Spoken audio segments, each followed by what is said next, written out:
All right, we should be live almost exactly on time, which does not happen very often. So I'm pretty impressed with that myself, especially since I only got home like 20 minutes ago. So yay on me. Hello, the internet. My name is Nick. This is Board Game Brawl. I'm sure most of you already know that, but for those of you that don't, welcome. This is our live Q&A. This is a chance for you to ask me anything. Ask me anything you like. Doesn't have to be board game related, but I'm sure it will be. That's perfectly fine. I love talking about board games. I love talking about life in general and pop culture in general, so lay it on me. I'm going to let people have a few minutes to start showing up. I'm sure people aren't planning their evenings around this, but just in case there's a few that are, I'll just give some general announcements, and then we're going to get to questions, because I usually, I get a lot of questions, but not a ton, so I usually catch up anyways. So we'll just take this time to talk about the channel just a little bit. Actually, when we get to the halfway point of the Q&A, I'm only going to go for an hour, maybe a few minutes longer, depending on the type of discussion we're having. At the halfway point, I'm going to talk about some cool games that I've got that may be cool. I actually haven't played any of them. Maybe they suck. I hope they're cool, though. They look cool. And we'll talk about those. And they're reviews that some of them will be very, very soon. There's at least one really hot new game that's there that's definitely going to get played and reviewed by the end of the week, but maybe Sunday. It depends. I need to play a game at least a few times, so I can't promise that. And some of them are like maybe in the distant future. No, not the distant future, but the near future. Not anytime soon, though. But it's cool, and I'd like to maybe talk about them. And some of them are going to be very soon, actually. Other things. There's quite a few previews coming out on my channel this week. I didn't plan it that way. It just happened that way. It's a very, very, very busy month for Kickstarters. The end of the beginning of the year, end of the holiday season. Lots of Kickstarters launching, so a lot of people need videos right away. So you're going to see a lot of previews in quick succession of each other, but hopefully doesn't bother you too much. I mean, they are commercials, but I think they're pretty neat too. It'll give you a chance to look at some new games that maybe are outside of your wheelhouse, some new stuff that's coming down the pipeline. Who knows, maybe that one of them will be the next big hit game. Other things, there's a huge announcement next week. I don't want to spoil it now, but it will be, I'm going to have a little intro video describing the announcement, making the announcement Sunday. Sunday ideally is when it's all going to start, unless something goes horribly awry. But it's not like going to be huge news for you, I guess, but it's huge news for the channel. And I hope that you guys, it's not going to change your viewing habits at all. Maybe I'm overselling this, but it's really going to be great for the channel. You'll see. New series this week. There's going to be a new series at the end of the week, which is going to be, I hope everyone likes it, or I hope everyone is accepting of it. It might be controversial. Again, I'm probably overselling it, but I think that there's some people that are going to really like it. Some people are going to be like, why are we bothering? But we'll see. I'm excited for it, though. It's going to be a semi-regular series, so hopefully you dig it. And there's some really hot reviews coming this week. I had some really hot reviews in the past couple weeks. I'm very proud of Shadows of Brimstone, Cthulhu Wars, and so on. So hopefully you guys have been enjoying the content that's been coming out. If you haven't noticed, I scheduled another live play session for Thursday at 7 p.m., End of the World Zombie Apocalypse, the newest RPG one of the newest RPGs from Fantasy Flight Games. It's a series of books that details the end of the world. I've talked about it before, I'm sure, during a Q&A. But this one is the Zombie Apocalypse book, the very first one. Group of my, it's actually, it feels like I'm getting the band back together, because a group of my RPG friends that I used to play 4th edition D&D with, we're all getting back together. Some of them I haven't seen, or at least one person I haven't seen in like 2 or 3 years since I stopped playing D&D, so I'm pretty excited. And Robbie and Kim will be there as well, so should be a lot of fun. I'm going to be the GM. Everyone else is going to be playing themselves in this year, in this time, in Robbie and Kim's apartment as we're playing, only using the stuff around them to survive the zombie apocalypse. I'm very excited. It's going to be very cool, and hopefully the live feed will be okay. But you can watch that 7 p.m. Thursday, give or take some time. Hopefully everything goes well. All right, let's get to questions. That's what you guys are all here for. Some questions were front-loaded before we even started, so let's get to those first. I'm going to do them all in order. I'm going to try to do this without shaking the table too much. I'm sorry. Munchausen PL says, your favorite card and tactic for seasons. After so many plays, are you still annoyed if someone uses a Boots Amsug combo? What he's referring to is there's a card.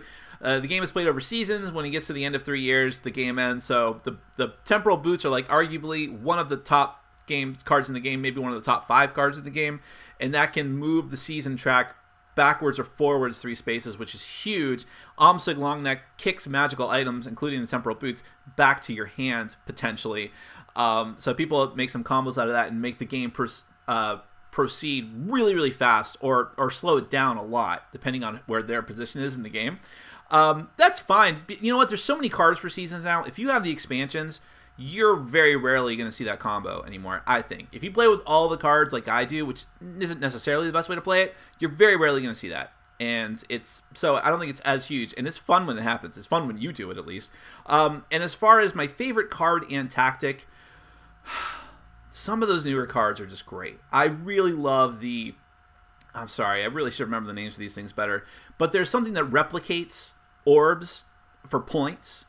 That card combination with other cards that let you sack cards is great.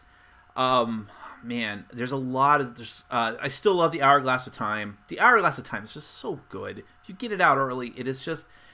it's so good. I love the new, slightly less efficient version of the Hourglass of Time that makes you block off one of your energy spots, but is also a little more versatile. So there's a lot of great cards in Seasons. The thing I love about the game is that... One of the things I love about the game, among many, is that you can have a completely different strategy depending on the cards that you get and the cards that you draft from year to year. Oh man, it's just a great game. I hope everyone has a chance to try it. What TTT for Life says, what games do you say is... Oh, sorry, I'm missing things already. If you scroll down a little bit, you scroll down a lot. Sorry. What games do you say it's essential to own the expansions for? Oh boy. That's a really, really good question. People keep saying Core Worlds expansion is vitally essential, but I haven't even played Core Worlds yet. I'm looking back at my shelves. Again, well, okay, Seasons. I just said it. Seasons expansions, I think the base game is fine. You get a ton of playability out of it, but the expansions, it's a game that needs a lot of variety to it. So that one is key. Cosmic Encounter, you get a lot of play at that base box, but having more and more and more aliens and more player counts. Having a couple of expansions for Cosmic Encounter really makes that game sing. Let's see. The expansions, sometimes it's easier to tell you expansions that aren't necessary. The expansion for Shadows over Camelot is good, but I've found somewhat inessential. If you really love the game, get it. But if you're just casually loving the game, you don't need it. I don't know. There's a lot of stuff. My thing is, I love expansions that add more variety to the game, that give you more of what you love, or that add something new that's just incredible. And some of those are few and far between, but...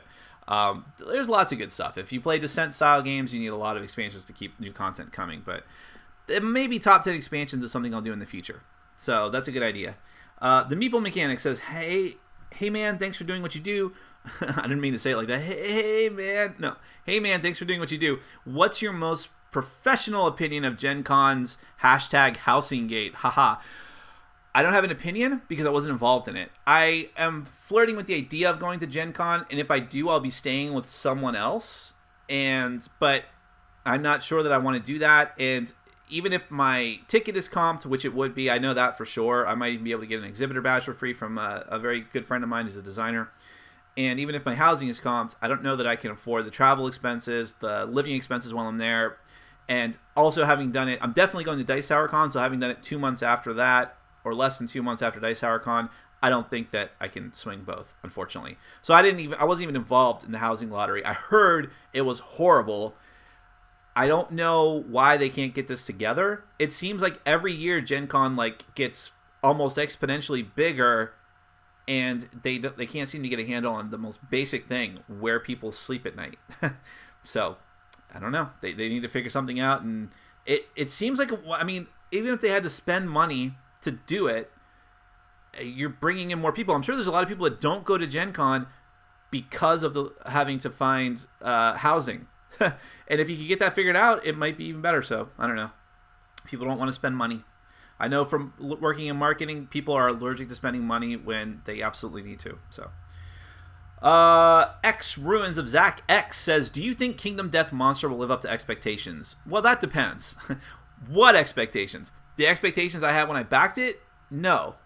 The expectations that I have now? Yes. Because the expectations that I have now, I'm sad to say, is that it's probably going to be an incredibly gorgeous game through and through. From the artwork to the miniatures to the components, everything about it. We already know this. He's already showed us physical versions of the miniatures and the artwork that will be in it, and this tome of a rulebook that it will have. It all looks gorgeous. Unimpeachably gorgeous. That's going to be without doubt. Gameplay-wise, I think it's going to be very, very interesting. I can already tell what he's revealed so far, just sort of parceling it out just in little bits is going to be really, really interesting. Some fascinating mechanics, and I can probably bet it will all come together into a big mess. That nothing's going to work right, that it's not developed enough, that it's not play tested enough. This is what I fear. That doesn't mean that it's not going to be a decent game. People might house rule it and make it playable. This is my fear, and that's why my expectations are low right now. And so, yeah, absolutely, it's going to meet my expectations. But I hope that I'm wrong. I feel like I can't answer this question completely honestly because I'm so attached to it. It was the first Kickstarter project I ever backed. I'll admit it, I have a lot of money invested in it. Actually, the first Kickstarter project I backed was Guilds of Cadwall, and I take that back. But I have a lot of money, I don't know if invested in it is the right word, I have a lot of money wasted on it, and I want it to do well. I have a theory that has proven true for a lot of people that I know and that I've seen on the internet, that if you back a Kickstarter project, you're more likely to make excuses for it being good or bad. I'm seeing that a lot with Cthulhu Wars, I'm sad to say. And I think maybe because I never backed Cthulhu Wars for an obscene amount of money, I can be a little bit more impartial about it, or a lot impartial about it. But I'll tell you, I don't have that anymore. When Kingdom Death, when it comes out, I will give you my honest review one way or the other, divorce of all that. I will probably be harder on that game than anyone else. And the thing that broke me was 12 Realms. 12 Realms was one of the very first projects I backed. I had a lot of... I was really mentally invested in that game, doing well and being a great game, and it totally let me down. So I just don't have that anymore, but a lot of people do. We'll see what happens. I'm really excited for it, though. Daniel Balmania says, have you played Alchemist? If you did, what do you think about it? I haven't played it. I'm totally on board to try it and play it. I hope it's good. I'm not anti-app, which you'll see when we get to the halfway point. But I'm not, like, really excited about it. The reason being that Czech Games Edition has only made one game that I even like at all, and that so far is Last Will. I don't like any of the Vlaada Chvátil games.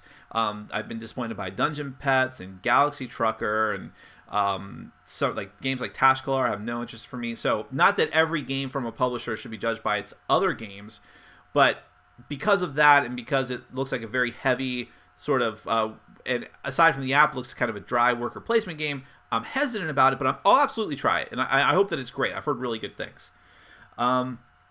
Moose Drooler says, I know you said it will be a while before you review Tuscany, but do you have any initial thoughts on the gameplay thus far? I haven't even played it once, unfortunately. I played Viticulture, like Viticulture a lot. I think I think the expansion would have to work really, really hard to screw up my enjoyment of Viticulture, so I'm not too worried about it. It looks amazing. I've got the Prima edition, but we'll see. I think it's going to be great. At worst, it will probably just be, okay, some of this is cool, some of it's not. That's my prediction, but it looks amazing. Fenner27 says, Nick, what are the board games that got you hooked into this board gaming hobby? Well, I mean, when I was a kid, I was playing Risk and Hero Quest, but that didn't translate into me keeping that hobby going into adulthood. The ones that got me back into it, and into modern board gaming, I would say, would be, I played Dominion and was just okay with it. But Dominion made me want to try other things, like Ascension, which I really liked and wanted to play more of. Pandemic, let's see, Forbidden Islands, together with Pandemic, I kind of played them concurrently. Let's see, what else? Seasons. I played Seasons very, very early on.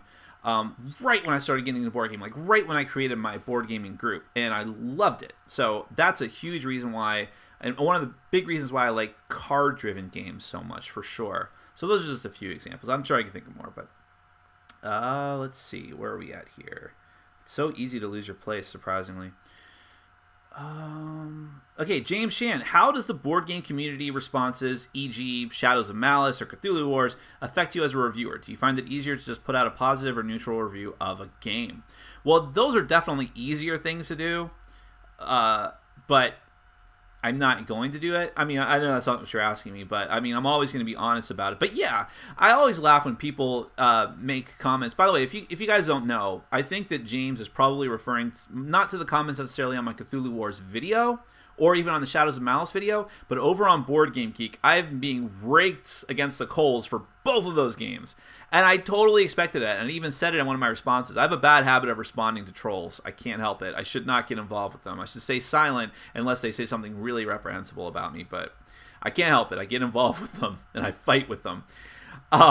But I always get upset when people say, "Oh, it's so easy to be like a Tom Vassell clone and just bash a game and put out a review." I don't want to deal with these negative comments coming against me. I wish that I didn't have to, but more than that and above that, I have to be honest. So that's why I give reviews like that. Absolutely, it would be easier if I did positive reviews. Sometimes when I give a really glowing review to a game that is well liked by a lot of people, oh, the love. I just feel the love. Comment after comment after comment, like, Nick, I'm so glad you like this game. I wish I could get that all the time. But, it's not going to happen because I have to be honest. And a lot of games I do not like. Alien Frontiers was another one. Pissed off a lot of people. It's just going to happen. But yeah, there are some reviewers, especially in written reviews, which I don't really read a lot, but who will not review a game if they don't like it because they're going out of their way to not be negative. But I feel like, what is the point? In that case, this gets used a lot with talk radio. You're only giving people affirmation. You're not giving them information. I want to be informationable. I want to be informationable. No, but I do. I want to give people something useful to make a decision because that's what I would want. I always put out the shows that I would want if I was in your position. That's my logic on it. And what good is a review that's just going to be positive? So that's it. I mean, hey, Tom just bashed Owlcon. I love Owlcon, but he had the right to do it. All right. Joe Wiggins says, how was that date? I'm not going to go into all the details, but it was fine. She was nice. And, but if you don't feel it, you don't feel it. That's my opinion on it. But I had a good time. That's all. That's all that matters. Go out, have a good time. Nothing happens. Guy Manderson says, do you do anything special to make tallying score in seasons easier? I've played online only, and I feel like half the physical game must be doing the simple math. I do love the game, though. No, it's not that bad. My thing with any kind of game where you have to score like that, and it's pretty difficult, and you have to add up points upwards and above what you've already scored during the course of the game. Like Seasons has the crystal track and then the prestige points on all of your cards. Just have everyone just do it in order. Just do it in order, even if it takes longer. That's all. And then it's not that bad. It's not that long, but it's not too tough. Counting up all your cards, figuring out what you're on, and just adding it to where you're on the crystals track is not too bad. But yeah, it is easier online, obviously. Fenner27 says, Nick, I'm not a huge fan of the zombie game genre, but have you played Escape from Zombie City? It seems like it would be fun. I haven't played that. I played Escape, the original, and I didn't like it much at all. It was okay, I guess. It wasn't bad, but it was definitely not for me. I don't like games where everyone's just running around and screaming. There's like no control and no one can keep track of if anyone's cheating or anything or not. It was just a big total mess, and it wasn't for me. I don't think that Escape from Zombie City is going to be that different. Maybe I'm wrong. So in that regard, I'm not going out of my way to play it, but I would play it if someone else had it and brought it. That's all I could say. James Burns says, what is the average airspeed? I shouldn't be mean to you guys like that. What is the average airspeed velocity of an unladen swallow? Yo mama. Levi Thornton says, Nick, XCOM, that is all. Keep watching. Fenner27 says, Nick, my wife and I played Love Letter for the first time the other day. Does that game play better with more than 2 players? Did you not have a good time? I thought it actually played better than I would have thought with 2 players, but you're right. It's not meant really to be a 2-player game. 4 players is the ideal number of people, I think, for that. But 3's fine. I played that game like 30 times. I think I've played with every player count many times. But I don't know. I was actually surprised by how well it worked with 2. But if it didn't work for you, yeah, 3 or 4 is going to be way better. Thank you, Nathaniel. Could you comment on the chatter about acquisition disorder? Yeah, it sucks. I'm afflicted with it myself. But to be honest, well, I always question. I got into, I was only into modern board gaming in a heavy way for maybe a year and a half before I started my channel. So I always wondered to myself, how bad would it be for me if I didn't have my channel and had to have a constant flow of new content? I don't know. It's an interesting question, but it's a bad thing. But I would say that it's not different from what anyone else is. I think when I was into video games, I was buying a lot of video games, even video games I probably wasn't going to play. And I think a lot of people are like that with whatever their hobby might be, movies, DVDs. I know people that still have huge DVD and Blu-ray collections, even though those are kind of out of style. Joe Wiggins says, any word on away missions? Jumped on that pledge, and I'm waiting to see what happens. I don't have an interest in that game. I'm sorry to say. I didn't like either of the Space Cadets games. Well, I only played the original Space Cadets. I didn't play Dice Duels, but it doesn't hold any interest for me. Not that away missions is anything like that, but maybe because I'm not into that kind of retro theme that much is part of the reason. But also, I feel like this has been done to death quite lately. We had Alien Uprising. We had Galaxy Defenders. It really looks similar to Galaxy Defenders, which was a game that was good, not in my collection anymore because it just didn't hold my interest that much. I don't know. I am not pledging for that one. I'll wait and see what happens. If they want to send me a review copy, that's great. I'll try it, but it just looks okay to me. Maybe I'm wrong. Levi Thornton, any 2 Rooms and a Boom is delayed again. Thoughts? Well, my thoughts are I don't care. Sorry. I'm not trying to be critical, but I didn't like 2 Rooms and a Boom.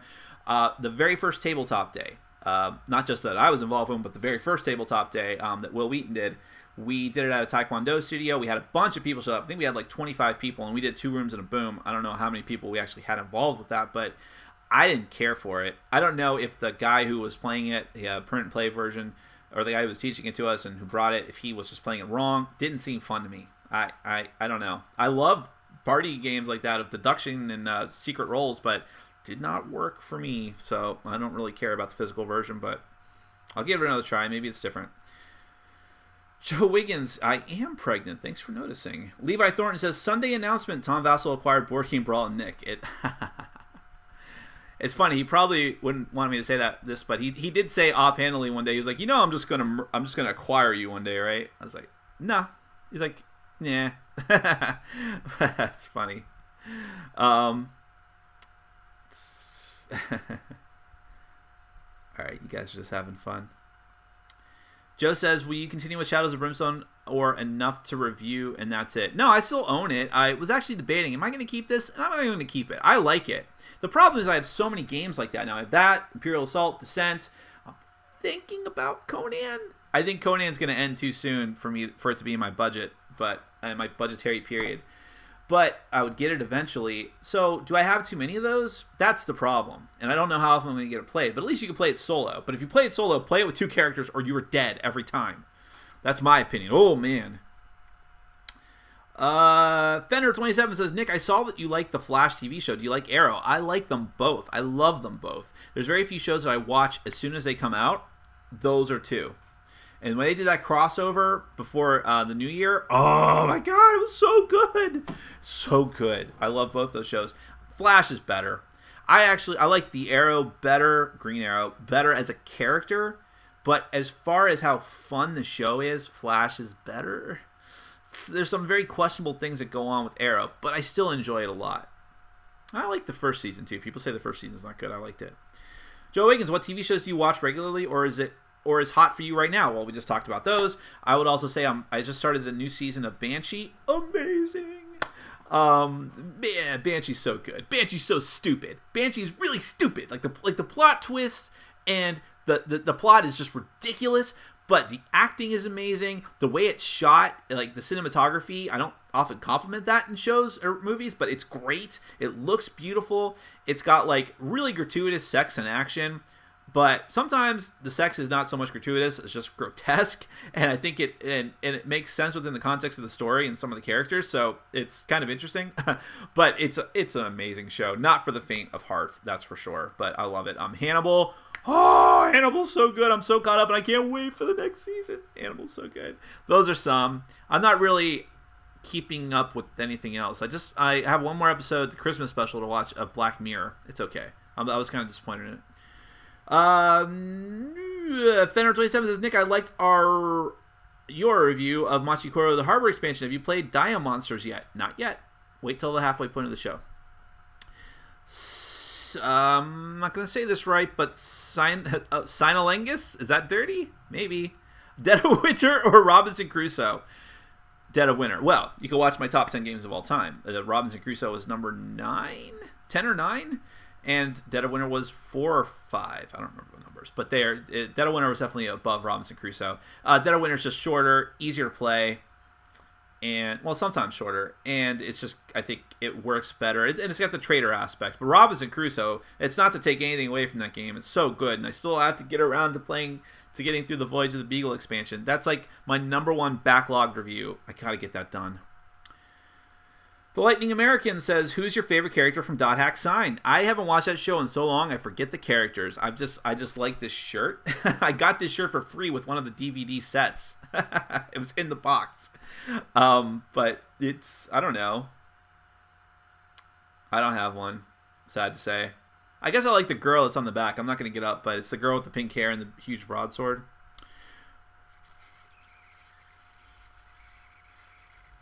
What? Joe, I don't even know who you're responding to. Oh, is this a... Oh, wow. Okay, shorten your questions.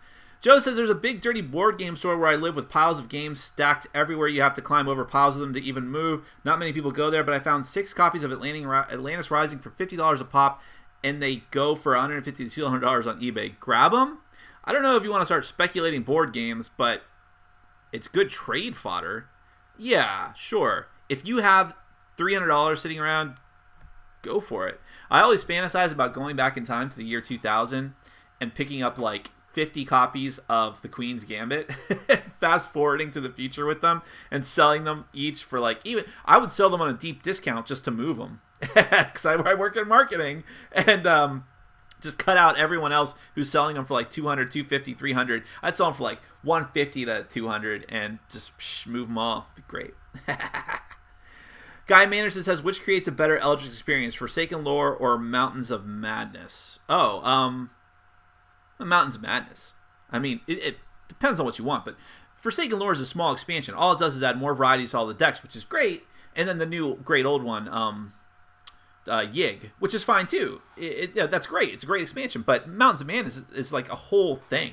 You get the Antarctica board. You get a couple of great old ones to fight, including one that's really interesting, like the City of the Elder things, or the Ancient things. Which is a lot more content. It's way more expensive. It's the price of a full standalone game, and it's not. But, so if you're okay with Eldritch, you've seen a little more variety, maybe start with Forsaken Lore, but you want to go to Mountains of Madness eventually.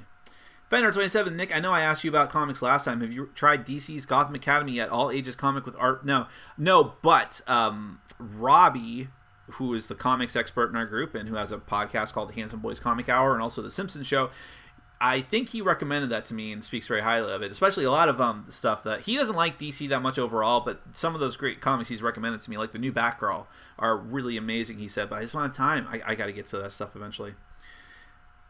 Abraham Gaddafi says, what's better, WoW the board game or Indiana Jones the DVD game? I mean, is that a trick question? I've never played either of them. I know that the Indiana Jones game is terrible because they reviewed it on Flip the Table and they did not like it. But WoW the board game, there's 2 of them. One of them is supposed to just be mediocre at best, but one of them, like the World of Warcraft adventure game, is supposed to be quite good and out of print, so hard to find. But I know that the guy we played Machikoro and Cthulhu Wars at the other day, Aaron Silverman, he has it. And I saw it on a shelf when we were just there, and I'm like, I kind of want to play that. He has a lot of games I want to play. If I had known he had Queen's Gambit, I would have played it a long time ago. Let's see. Where am I? Wow, there's a lot of questions. Okay. Levi says, Nick, I was playing board games at the local store and the person next to me had bad BO. Do you experience this with your group? Not in my personal group. I don't think we've ever had any kind of hygiene issue in my group, in my apartment, which is great. I mean, I've been to board gaming stores where I actually have to put up a notice about this. One of the famous ones was Tate's Gaming Satellite. Tate's comic book store is like the most famous comic book store in Florida, and a lot of people nationwide know it, and they have a gaming satellite right next to it where people just go to play any kind of board game or miniatures game. And they actually had to put up a notice saying, come on, guys, we shouldn't have to tell you this. Bathe yourself. At least shower once a week. That's all we're asking. But I will say, and I feel very badly about this, down at the Cool Stuff meetup that's... I won't even say, but there's a Cool Stuff meetup, and there's a very nice young lady, very attractive young lady. I think she's college. Horrible BO.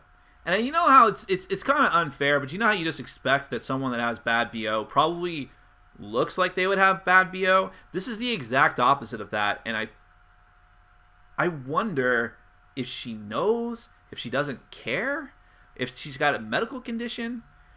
And she's a very nice person, so I hate to say it, but I don't think she's watching. If so, well, whoops. I have an angry email.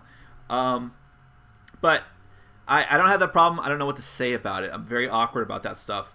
I usually wait until it's like hits a problem that hits critical mass before I address that. Joe Wiggins says, had a new gamer who played Euphoria with some gamers last week, got very upset with a rule he thought should work a certain way, and we agreed it didn't. Joe, your questions are forever. He got so mad. I'm skipping 3 questions to get to the second part of his response. He got so mad he quit and complained we hated him the rest of the night, despite the fact we tried to be as polite as possible. You have bad gaming experiences to share? Yeah, I've got someone in my group who's a total rage head. That's not a word, but he gets mad at everything, and then he ruins the mood of the game, and there are people that quit. I'm starting to get to a point where I don't like casual gamers very much.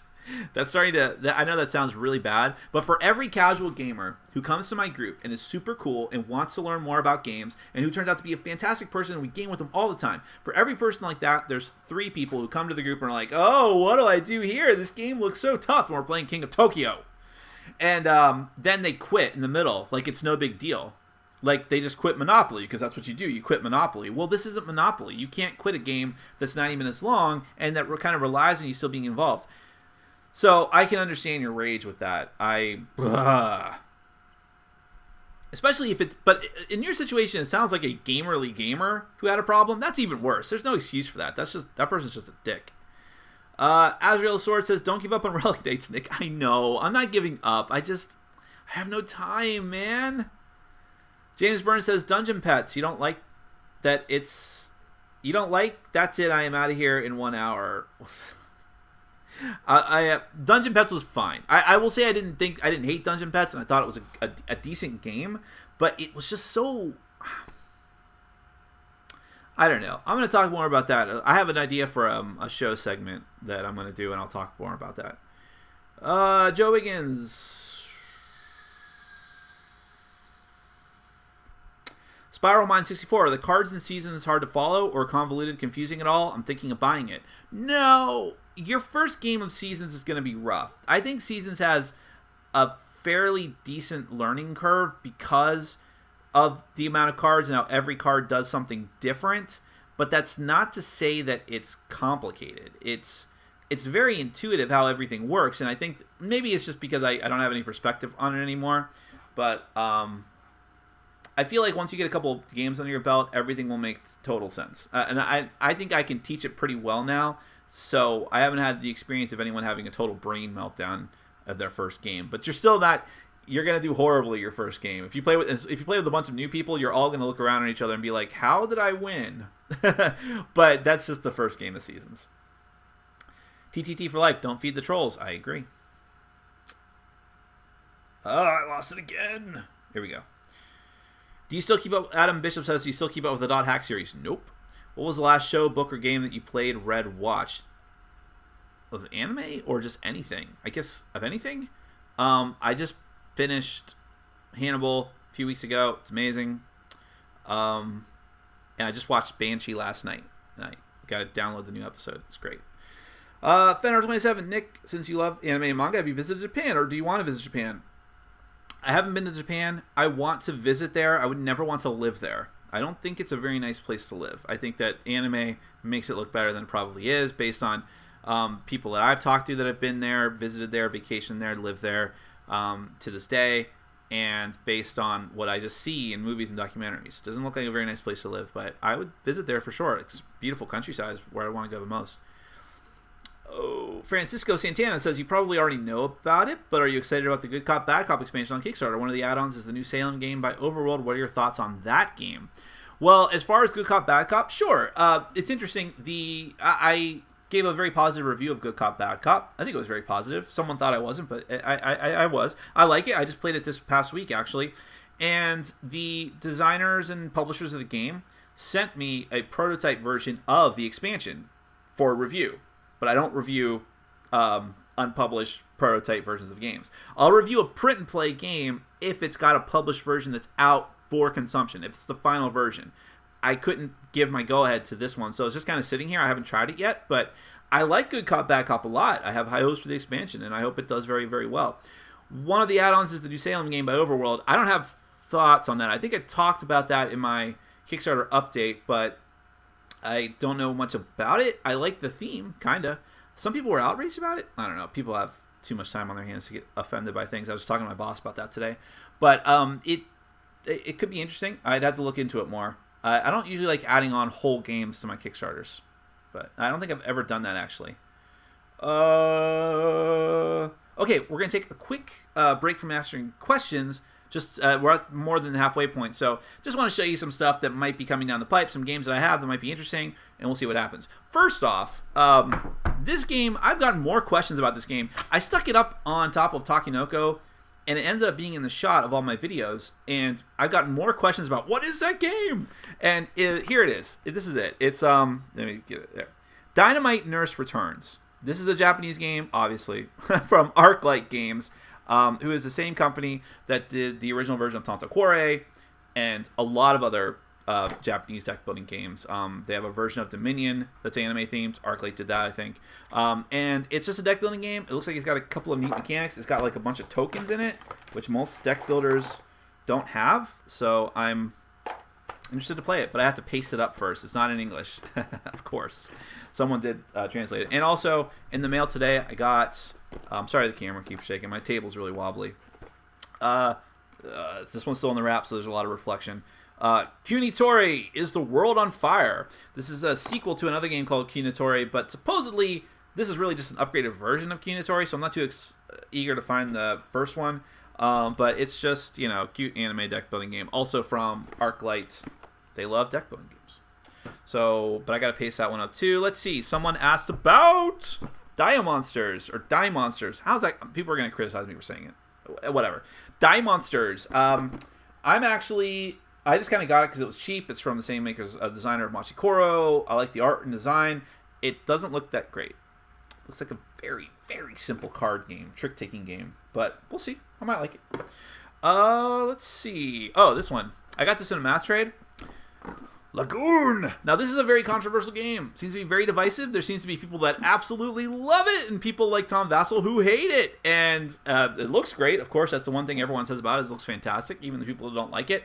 I'm convinced that, just like I was talking about earlier, the Kickstarter effect of people wanting to apologize for the games that they back, that's probably the reason for the people who love it saying that it's fantastic and you can't tell them any different. But I'm hoping I'm wrong on that, and I'm hoping that the haters are the ones that are wrong because I'm willing to give it a shot. This one's interesting. The designers and publishers contacted me out of the blue. I never knew this game existed, but they sent me a review copy. Super Fantasy Rumble. You probably can't see the art that well, but I kind of like it. That's kind of what turned me on to it, and I was like, sure, I'll give it a shot. And I'm hoping it's good. It kind of looks like a Take That competitive card game, but it doesn't mean it's bad. And this one I've already showed you guys in my last Q&A, but I'm going to review it possibly tonight. The Demon Slayer, The Siege of Mount Kunlun. Actually, I think I even mentioned this last time. It's like funded by the government of China, I think. But anyways, I know Kabuki Kid's going to get on me for saying anyways too much. It's so stressful. I have a lot of thoughts about that game. We'll get to that. And then the big bomb. Someone asked me about this too. I just picked it up before I got here. XCOM, the board game. I'm very excited. I've been waiting for this. I haven't even played the video game. I have the video game. Maybe I'll play it before I actually review it. Before I review the physical version, just so I can compare the two. But it's only if I have time. And I'm hoping... Does it play solo? It plays solo. That's good. Because otherwise I might not be able to get enough plays in it. I'm definitely going to play it tomorrow night. But I might have to pad out the rest of my experience with solo plays. I hope not. I hope not. But I want to get the review up quick. We'll see. I will only review it when I'm comfortable and I feel like I know enough about the game. But looks cool. I finally got like a little tablet thanks to a very generous viewer. So it'll be easier for me to use the app. Some people are not liking the fact that it's got an app, but I don't really care. Okay, that's enough of show and tell. Let's get back to questions because I know I'm way behind. Joe says, Kickstarter versus new games coming out on the market. How do you decide? At this point, I am very much more in the camp of get a new game that comes to market because I can get it right away and review it, and it'll be good for my channel and be good for all of you to see. If I had to make a choice, and my Kickstarter pledges are way, way down. James Burns, okay. Hogwash. I saw your Cthulhu Wars live review. Nice, balanced review, by the way. So is Cthulhu Wars a game you can enjoy casually, i.e. beer and pretzels game, or too strategic? Did I skip your question earlier, by the way, Hogwash? If so, I apologize, because I feel like I saw this already. So is Cthulhu Wars a game you can enjoy casually, i.e. a beer and I hate that phrase, i.e. a beer and pretzels game, or too strategic? Will it develop strategy over multiple plays?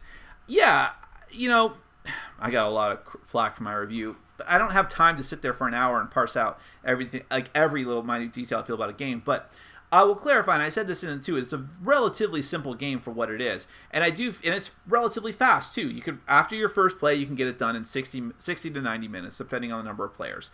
And I feel like, yeah, it's going to be considered a casual combat game. I hesitate to use the word war game. That's not really accurate here, but a casual combat game. And that's why I think it's good. It's definitely easier to understand and learn and pick up, and shorter than Chaos in the Old World. So yeah, I think that's where the audience is going to be for it. Let's see. I have to scroll back up. Sorry. And maybe I'll go a little overtime tonight. There's a lot of questions.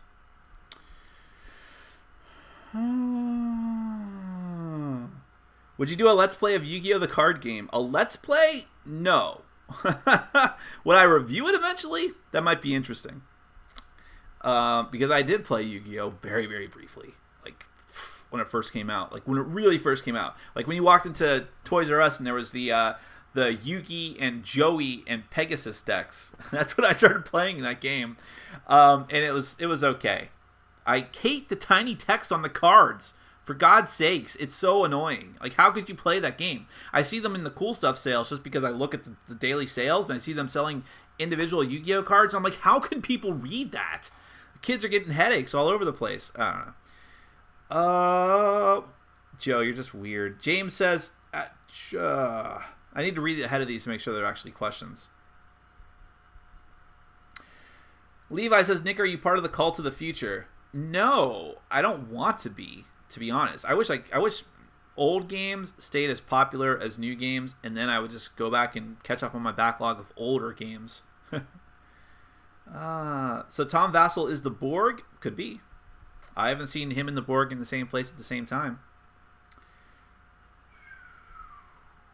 Levi, Nick, can you give me dating tips? Only if you don't want a successful date ever. Adam says, Nick, do any of your friends or game group give you flack because of your love for anime and anime girl deck building games? Not to my face, but I'm sure they think it, which is fine. Single guy, nothing but anime girl, sexy anime girl games. I'm sure they think it. Guy Manderson, when's the Barbarossa review coming? As soon as they give it to me. It's seriously delayed, and they put out an update saying it's approved, which means artwork is approved. Working and printing, I know that means nothing necessarily, but then they gave some sort of timetable. The end result is I would be surprised if we get it before April, which sucks. Nick, have you tried the Dead of Winter 2-player Prisoner's Dilemma variant? It's very good. 2-player Prisoner's Dilemma. No, I don't even know about that. After this video is done, make a comment in the actual video section. Show me where it is. Joe Wiggins says, what time is the Patreon thing happening Sunday? I'm going to keep it at 6 unless people... Yeah, so if you guys don't know, if you back at the $10 level on Patreon, patreon.com/BoardGameBrawl, I think, we're going to do a live play of Spyfall. Or a Google Hangout play. Not live, it's not going to be on YouTube. It's just for patrons. Of Spyfall. We're going to use probably the online app. I should be having the physical version of Spyfall this week, any day now. It's just been really held up. It came over from Russia. But there's a couple of online apps that work really well, they appear to. So we're going to try that. So if you want to be in on that, go to Patreon, back at the $10 level. And I'm going to plan for 6 o'clock Sunday evening. I think that's a good time for everybody. I hope. Patricio Mendez says, Nick, I see Legends of Andor behind you. Have you bought any of the German expansions, or have you only played the base game? Do you think the base game has enough replayability? I have not gone for the German expansions. I don't think the base game has enough replayability. I haven't finished it yet. That's why I still have it. I just need to get back to it. I don't know what they're doing, man. I think that it didn't sell well for Fantasy Flight, who was the distributor for North America. and they're letting it die. It happens. We were just talking to someone about how Lost Legends, the drafting dungeon delving game, is dying. It's just dead. They're not. It needs an expansion so badly, and they're just leaving it to die. Hogwash. Tom Vassal suggested avoiding the Cult of the Future, but what is your most anticipated game of 2015? Kingdom Death Monster. It's got to be. Close seconds and thirds and fourths would be Seafall, Super Dungeon Explorer, Forgotten King. There's lots. I don't know. But go look at my profile on Board Game Geek, because my Hot 10 is my most anticipated 10 games that I haven't played or gotten a hold of yet. So that would be pretty accurate and up to date. The Kill shirt. I need to change that. You can't change it. I was much happier with my screen name, The Kill shirt, when Dexter was still good. Francisco says, any plans on making a top 10 hidden identity social deduction games? Yes, I would. I don't know that I like enough of them. It's an acquired taste for me. Some of them are not good. Some of them are great. Kabuki Kid, there you are. Nick says, do you own Kremlin? Have you ever played it? What is with you in this game? Because I know you asked Vassal about that too. No, I have nothing personal. Isn't that enough? They're the same thing, right? Ha! I'm just trying to piss you off. No, I don't really have an interest in it. That looks it's too old. I don't like the theme. Actually, the theme's okay, but I don't know. If someone brings it to me, I'll play it. Come down to Florida with your boyfriend and play it with us. I'll do it. Joe G, is Pints of Blood on your list to do? I saw that at BoardGameBliss.com, which is a great store. You should go and patronize. I saw some mediocre reviews on it, and it looks just like a beer and pretzels game that is probably not that great, but I'd play it. Peter, the very generous Peter Horozowski says, I would second a hidden identity deduction list. One day, Peter. I just need to play more games like that. Mysterium's a good one, though.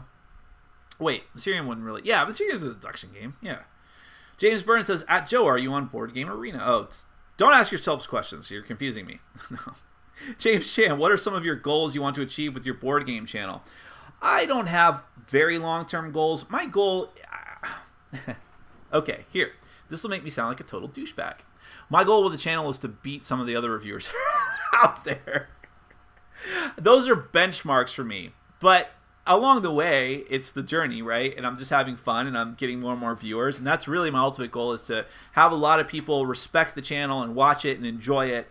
That's like the ultimate overarching goal. But the benchmarks I set for myself are demolishing the subscriber count of other channels. Views are what really matters. I know that. But still, subscribers are your base. And that's where most of your views are going to be culled from.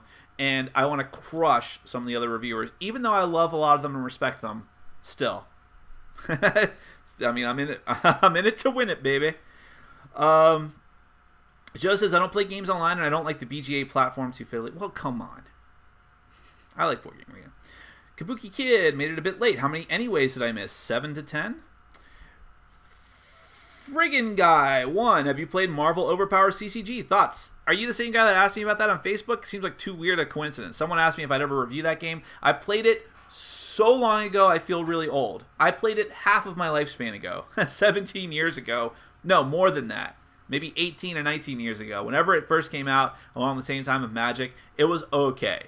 People still swear by that game, but it was always second fiddle to Magic in our group. Patricio Mendez, there seem to be a lot of Tom Vassal-like board game reviewers out there. What board game vlogger do you think is the forefront in terms of creativity? Creativity. Huh. That's a good question, because I fully admit that a lot of us have the same formats. As far as like just creativity, regardless of what my opinion is, probably that guy Chaz from the Paradise podcast, and who does videos too, and the Discriminating Gamer. I mean, they do creative stuff. I'm not. I mean, you know, I don't know. There's a lot of stuff. Some of the kids' reviews are really neat. Just watch Board Game Breakfast, and some of them do some really cool stuff and some really innovative stuff. And not all of them have like their own channels, but I mean, really, Rado, what he does is way different than everyone else. So there is that. I know might not be cool to say that, but oh, Rodney Smith from Watch It Played.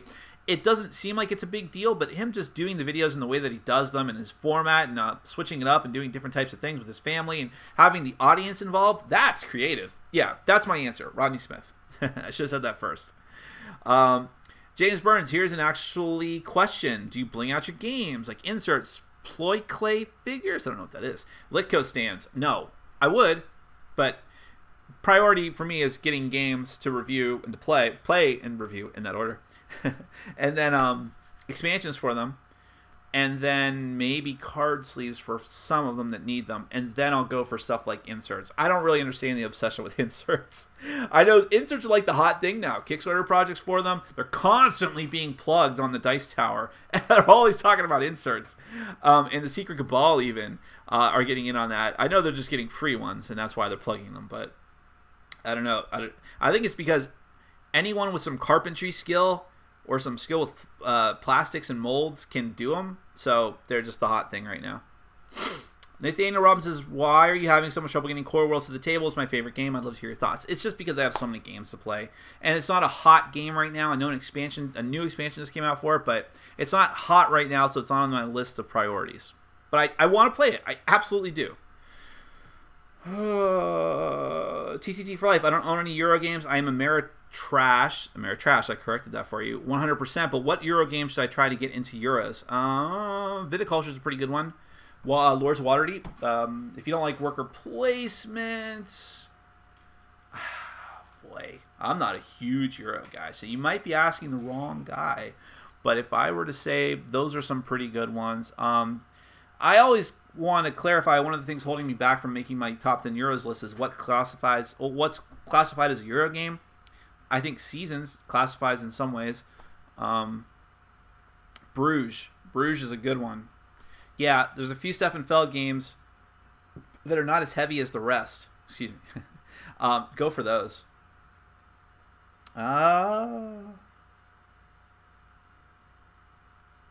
You would not recommend Terra Mystica to him. I haven't played Terra Mystica, but I know that's way heavier than you should do for starting off. No way. Francisco, Dynamite Nurse Returns review. When I play it, I got to sleeve it, paste it up, play it. It might be a while. It's a game no one's really going to be able to get or is looking for, so it's not high on my priority list, but I do want to play it just personally. A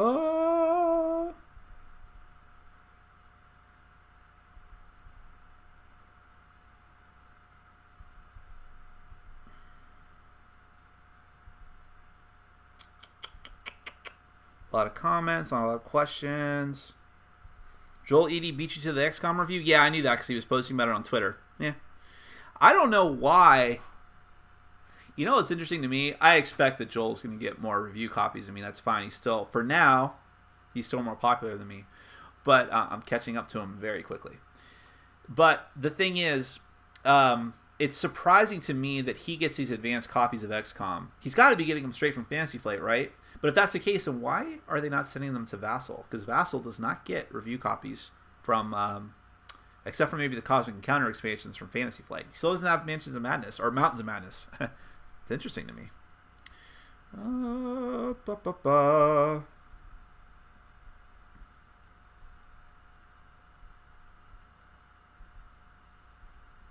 Sorry, I'm just milling around looking for questions. Do you do gameplay? I don't know what that means.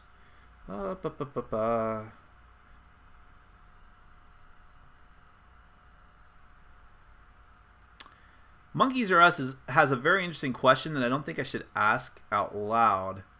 But if I was going to choose, I would say Marble. Kabuki Kid, what is your favorite beer and pretzels game, Nick? Beer and pretzels. As in actually drinking beer and eating pretzels. I have a beer I was going to drink. I didn't know if I should do that on camera. It's probably very uncouth of me. Let's see. But, no, if I really had to say, maybe like Magical Athlete? Does that count?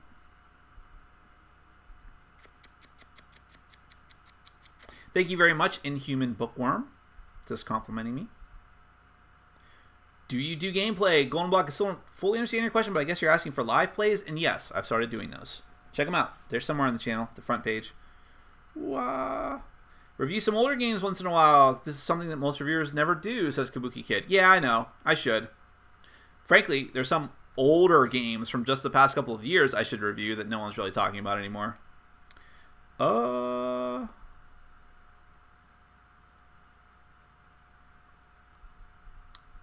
Joe, I might move it. Fine. I mean, we'll see what everyone else says. Levi says, response to your 2015 game you are looking for. I bet Seafall won't come out this year. Pandemic Legacy will. Yeah, that's obvious. I don't know what's going on with Seafall. That's like his pet project, Rob Davio, so it'll come out when it comes out. He's in no rush. I'll probably get the new version of Mysterium too. Why not? I like the artist. I think it's the same artist from Seasons. Nick's one and only goal, Board Game Brawl acquires Dice Tower and Tom Vassell. I don't think that's going to happen. He has not slowed down at all. Some of these other reviewers that I'm planning on destroying in a very friendly way seem to have just not been making much progress in the last couple of years. I'm not naming any names. I'm just saying that I've only been doing this for a year and a half, and I've got like 70 to 80% of the subscribers of some other reviewers that have been doing it for 4 years. Just saying. I'm feeling frisky tonight, I guess. Kabuki Kid says, are you west of 95 or east? I am. Oh, because I remember you saying somewhere that you've been down to Florida before. I am west. I am just west. I live in a very good location now as far as access to 95. It's like literally 2 blocks away from me. It's great. But I'm just west. Are you trying to pinpoint my location? That's kind of creepy. What do you think of Funny Friends? You said it was one of the games you sought out. I have it. I haven't played it yet. I got it in a big pile of games that I traded for. I tried to get some rare games that I had been looking for a while, and finally got a hold of it. And I'm checking the time here. Oh, we're getting close to the end. I'm sorry, guys. I will try to speed this up a bit. It's not helping when I lose track of where I am. Kabuki Kid says, I still play Magic, played since it came out, and still play with the same group monthly. You're running someone else's comment, but I still have dual decks. I just don't play them that much. I actually lent them to my ex-girlfriend who is plays them more than I do. Joe G, it's -4 degrees outside. Is it okay if I hate everyone south? I'm jealous of you. I like the cold and the winter. Guy Manager says, are you still experimenting with your review structure? Do you want to go more personal, natural, or structure it more like Rodney Smith? It's always going to be more personal, natural. And I would never try to imitate what Rodney Smith does because his production values are awesome. And the way that he formats his videos is great. And it's just not me. And plus, I hate game overviews. If you guys, if you didn't hear me say this in the past, I'm sure I have. I'll say it right now. I hate doing the overviews of games. I have to do the overviews of games. I have to do them because people want to see how the game works if they've never heard of it before, and it's just expected now for the people that do things in the Tom Vassell style of board game reviews. But if I had my druthers, if I felt that it wouldn't hurt my channels at all and the amount of subscribers and views that I get, I would completely get rid of the overview part of every one of my reviews. I hate it. It's too much work. I'm incredibly nervous about getting something wrong. They go too long because I'm nervous about getting something wrong, that I go way over time than I should, trying to make sure I cover everything when I probably just should say, who cares? So I wish I didn't have to do them. But even if some of you would say that you don't care about that, I know that there are people new to the channel who want to see that, so I have to. But because of that, I'm not going to have a format style like Rodney Smith. I love what he does over there, and he can do it. But for me, I just love talking, as you can see. I just want to talk to you guys. I want to engage you, personally, and get you interested about games or get you away from games that you should not be interested in, so to speak. That is my passion. I just want to talk to you guys. I don't like doing overviews. Mitchell says, what are your thoughts on Battlelore 2nd Edition and the new reinforcement packs? I've had Battlelore 2nd Edition, as you can see right there. I've had it. I got it with the same trade with Funny Friends. Haven't played it yet. I'm eager to, but 2-player games, tough to get to the table. You need to tweak your camera with the auto zoom focusing and keep jumping. I know it's the webcam, but well, whatever. It's too late now. Next time though, I'll just turn off the autofocus. Lords of Waterdeep is a good intro worker placement game. I concur, but it's one of my least played older games that I still own. I don't know why. Patricio Mendez, when you are teaching a game, do you emphasize the theme or do you just stick mostly to the mechanics? The theme, yes.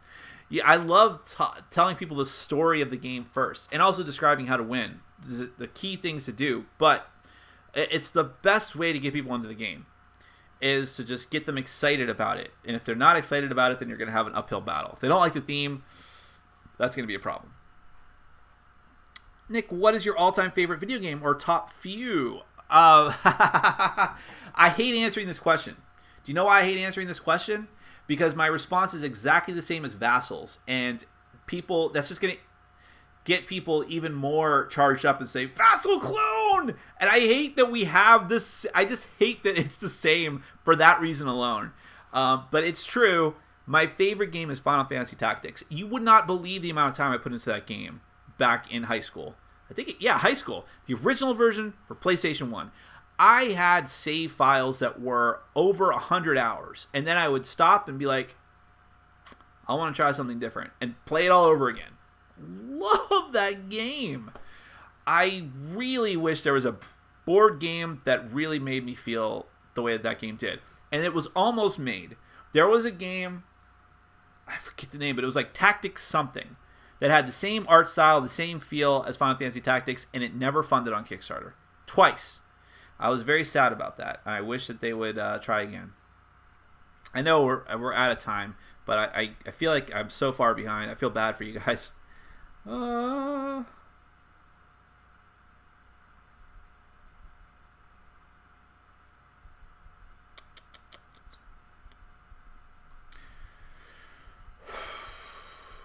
I recently unsubscribed from a popular channel due to an overwhelming focus on previews. Wonder if that is one of the channels. I wonder if that is one of the channels you will pass this year. I think I know who you're talking about, and I hope that I do, because I don't personally like that reviewer, personally or professionally. But I won't say any more than that. But by the way, and I feel hypocritical saying that because there's a lot of previews coming out on my channel this week, like I said in the intro. It's just the way it worked out. Trust me. And I'm going to stay up late tonight to try and put out more original content to balance that out.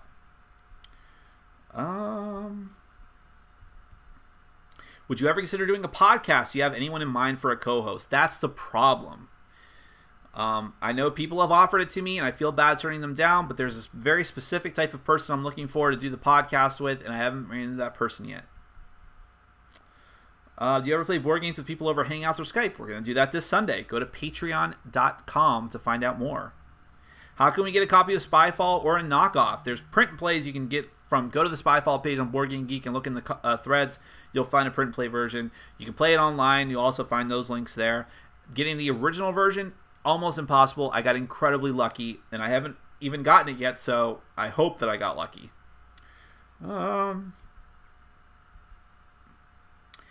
Can you talk more about review versus preview versus paid preview versus playthrough? You talked about how sometimes it's hard for us to know if a review gets free review copies or not. Also, tie-ins. I don't know what you mean by tie-ins. I'll only describe this the way that I personally do it. If you see something on my channel that says review, it means that it's a game that I have played multiple times, or if it's truly horrible, one time, and I'm giving my honest opinion about it. Whether I love it, whether I hate it, whether it's somewhere in between, it's my honest final opinion on that game. Usually not going to change, although I do a 1 year later segment. Ooh, that reminds me, I should have done one of those today. Maybe I still will. So there's that. If you see something on my... And by the way, I've started acknowledging in my reviews when a publisher has sent me the copy of the game for review. It has no impact whatsoever on my final opinion of the game, but I realize that people want that to be disclosed, so I'm going to start disclosing it. But as evidenced by the Shadows of Malice review, just because you send me a game does not mean I'm going to give it a positive review. So I'm always honest about it. If you see something called a preview, that is something that I was paid money to do, to advertise a game that is usually on Kickstarter, either currently or will be soon. and that I am not going to give you my final opinion on. I will tell you what I think is interesting about the game, who it might appeal to in just very general terms, but I will not tell you what I firmly think about it. I admit right up front, there's a thing in the beginning that tells you it's a paid preview. I'm very honest about it. Don't watch it with the expectation that you're getting my final opinion on it. Watch it with the expectation that you're going to learn about some new game that you may or may not be interested in. You can go to the Kickstarter page and find out for yourself. Do your own education. And then finally, what you said about playthroughs. I don't really know what you mean by that. I do live plays, but that's divorced from the... Usually I only do live plays of a game I have reasonable expectation that I'll like to some degree, but other than that, it has nothing to do with my reviews. I'll say this right now, other podcasters, or not podcasters, but other video channels other than Tom doesn't do previews anymore, and Tom was always on the up and up about how he did previews. Other channels, I don't know, and you're in the Wild West there. I like Rado. I don't know if he gets paid for his reviews or not. He does an obscene amount of reviews, like final thoughts on games that are unpublished and or currently on Kickstarter. And I don't know if he's paid for them. As far as I know, he hasn't answered that question. Maybe I'm wrong. I haven't really done a lot of research on it. But he's not. I don't know. I would love to know. Because I feel like, and the same thing with Undead Viking, who does tons of reviews of unpublished prototype games. And I think that that's a good thing to do. I'll just say that right now. If you're being paid for it, it's definitely not a good thing to do, because then it's unethical. If you're not being paid for it, it's still a little bit unethical, because you're giving people your final opinion of a game that is probably going to change drastically in the final version. So why would you review it? So I have very, very strong opinions on that. I'll probably get in trouble for saying that. But that is not how I run my channel. My channel is review a final version of the game. It might be print and play, and I will fully acknowledge that. But if the gameplay is the same, if it's the final version, I will review it and give you my honest opinion. I will never have my opinion swayed because I was paid to do it. And I think I'm going to have to end it there, guys. Oh, I know there's probably so many other questions, but I'm so over time. Let me just say... Oh, hold on. Okay, I'll address a few more because this is interesting. Joseph Lynn showed up late and said, "Did you get your copy of Shadows of Brimstone from Tom?" No, I'm not the mysterious individual who put together Tom's copy and is going to give it back to him for a review. I don't know who is. I have a guess who it is, but nice guy, but it's not me.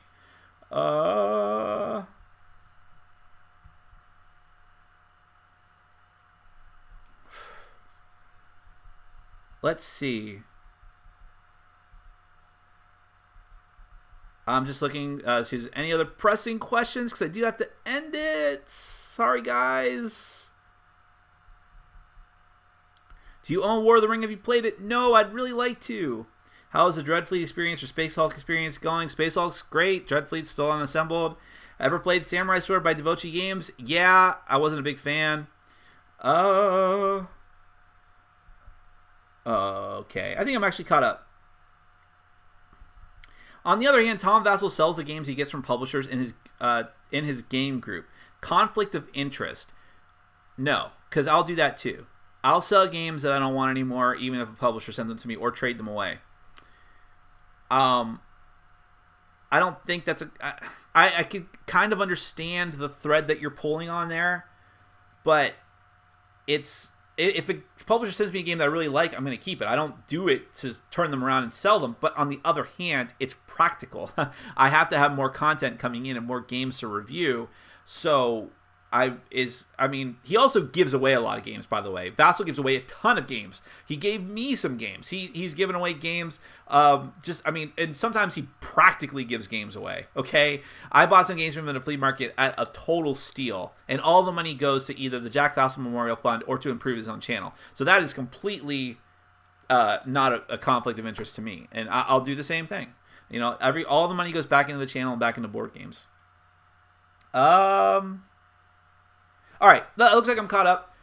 So thanks, everyone. We went over time, but that's fine because I have a lot of fun doing this. I'm probably going to do this every other week because it would get kind of boring if I did it every week. I don't, but it'll be interesting to see how many more people join us for these and how much more how many more questions I get. 53 people watching now. I haven't been paying attention to that. That's great. So thank you so much, guys. I really appreciate your time. I mean, it's got to be even. I mean, for me, this is just fun. I love just talking. But for you guys to be patient and sit there and wait for me to answer you with my long, rambling answers is just fantastic. So thank you so much. Lots of great content on the way. Just hang in there. It's going to be a very, very busy week for me. I'm going to try to do what I can. But no matter what, I appreciate all the support you guys give me, guys and gals. So thank you very much, and take care as I slowly stop the stream.